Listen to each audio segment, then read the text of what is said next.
చేసుకోవడం మిగిలించేశారు అనుకోండి. ఇప్పుడు వాస్తవంగా చెప్పాలంటే బలమైన కాపు వాయిస్ పవన్ కళ్యాణ్ అతను కాపు వాయిస్ అనే కంటే కూడా డిప్యూటీ సీఎం వాయిస్ వినిపిస్తున్నాడు.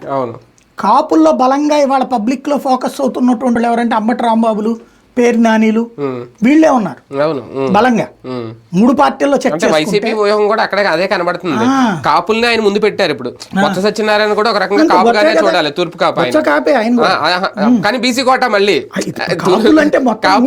వీళ్ళిద్దరూ కూడా కాపే, పేరు నాని, అంబటి రాంబాబు. వీళ్ళు తప్ప ఇప్పుడు ఈ నడిపిస్తుంది కాపులనాల నడిపిస్తుందో లేదంటే జగన్ గారు వాళ్ళని ముందు పెట్టారు కాపుల బలం కావాలని. అది కూడా ఇక్కడ కాపు వ్యూహం నడుస్తుంది వైసీపీ. బేసిక్ గా ఒకటి ఈ ట్రిప్ చూస్తారు, కాపులు ఇక పవన్ వెనకాలే ఉంటారు, ఇట్లా మారరు అనుకున్నారు అనుకోండి, అప్పుడు ఈ కాపుని డిజోన్ చేసుకోవడం అనే దానికి వెళ్ళిపోతాడు జగన్ కూడా. ప్రస్తుతానికి మొన్ననే దానికోసమే బీసీల వైపుకి వెళ్ళాడు అతను.